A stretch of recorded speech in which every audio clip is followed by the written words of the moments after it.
Hello and welcome to Adon. Question है construct the analytic function fz whose real part is e raised to the power x cos y. हमें क्या given है? हमें real part given है analytic function fz का. तो जो function होता है f of z उसकी फॉर्म क्या होती है? f of z होता है u x y plus iota v x y की फॉर्म में.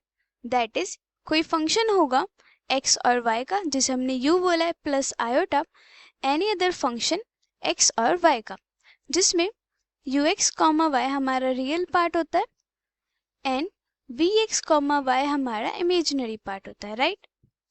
एंड z हमारा होता है x plus iota y and this is known as function of complex variable z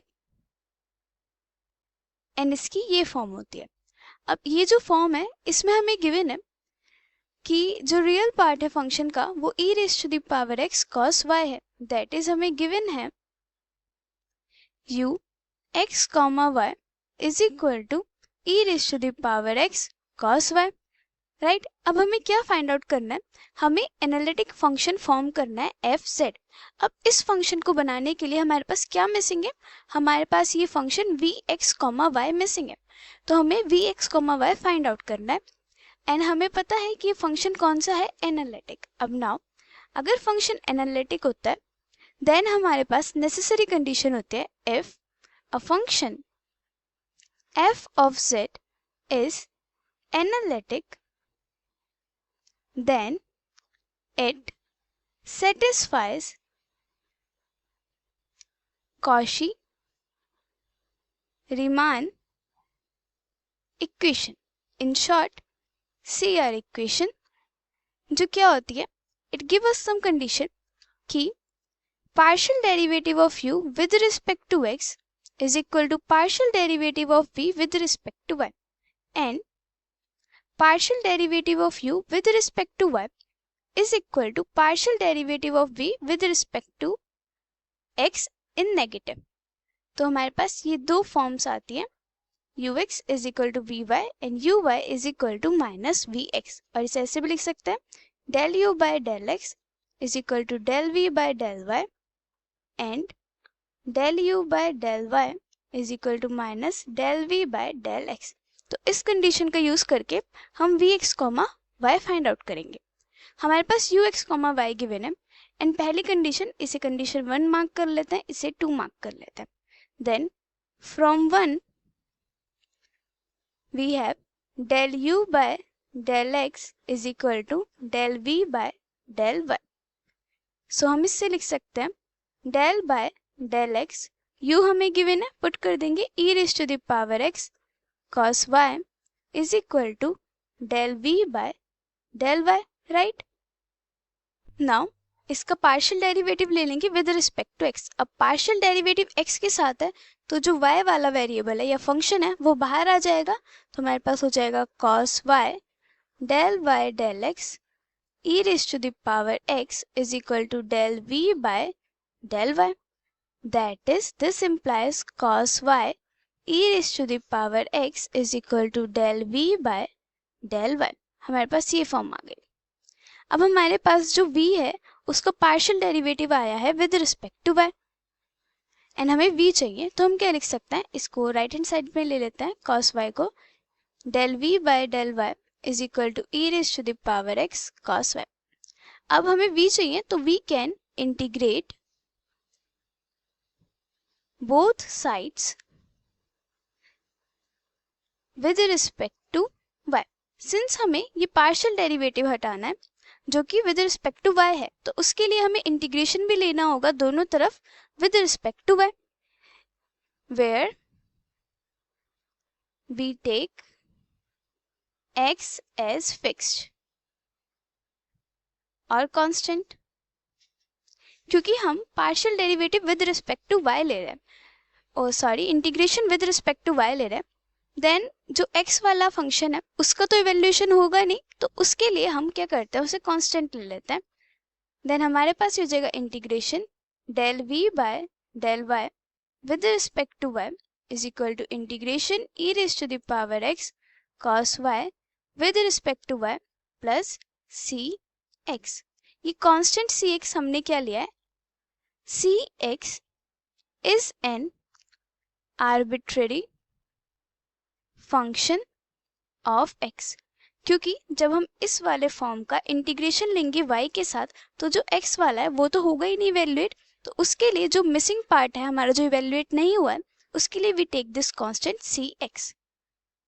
then ये हमारे पास बचेगा v is equal to e raise to the power x, constant है बाहर आ गया, integration cos y d y plus सी x, right. अब ये हो जाएगा e raise to the power x, cos y का इंटीग्रेशन होता है साइन वाई प्लस सी एक्स। अब हमारे पास v आ तो गया है e raise to the power x sine y plus C x, but इसमें जो सी एक्स है वो एक आर्बिट्रेरी फंक्शन है तो हमें ये सी एक्स भी हटाना है। देन इसके लिए वी विल यूज इक्वेशन 2। हम ये इक्वेशन 2 का यूज करेंगे which is partial derivative of u with respect to y is equal to minus partial derivative of v with respect to x। तो हमारे पास ये क्या आ जाएगा, since partial derivative of u with respect to y is minus partial derivative of v with respect to x and u हमें given है it is e raised to the power x cos y and जो v हमने अभी find out करा है वो हम यहाँ पुट करेंगे। तो हमारे पास होगा del u by del y is equal to del by del y e raised to the power x cos y।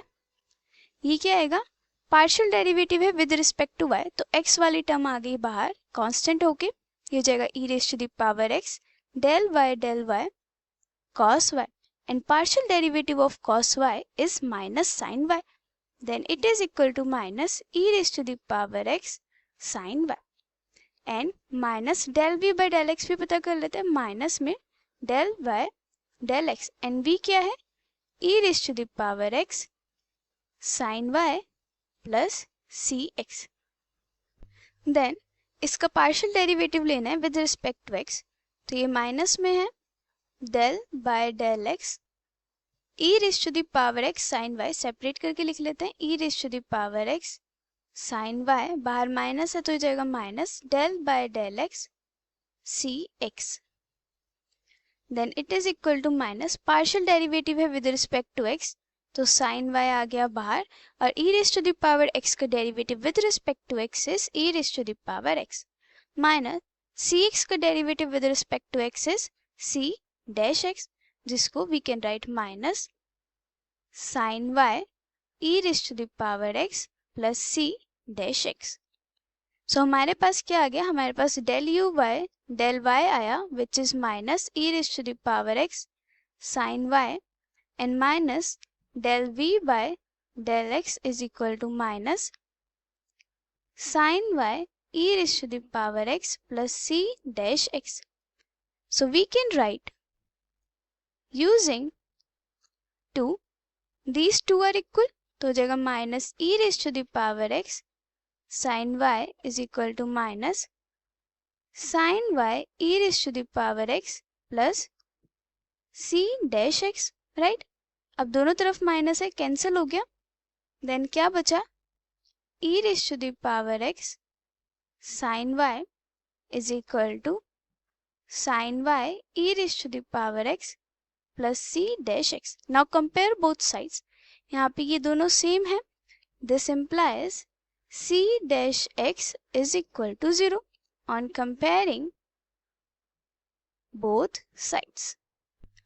सो हमारे पास क्या फॉर्म आई है, partial derivative with respect to x of c x is equal to 0। अब हमें सी x चाहिए तो हमें क्या करना होगा, integrate both sides with respect to x। तो हमारे पास लेफ्ट हैंड साइड बचेगा C x is equal to 0 के साथ आ जाएगा c इज अ कांस्टेंट, तो हमारे पास आ गया c x is equal to a constant c is an integration constant।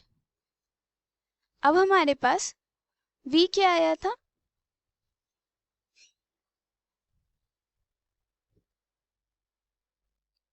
हमारे पास ये फॉर्म आई थी v की, इसे 3 मान लेते हैं, then final solution will be put the value in equation 3. This implies v x comma y is equal to e raised to the power x sin y plus C x के place पे क्या आ जाएगा, constant C.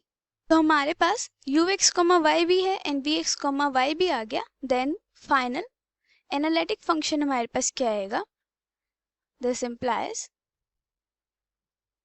f of z is equal to e raised to the power x cos y plus iota vx comma y आया है e raised to the power x sin y plus c.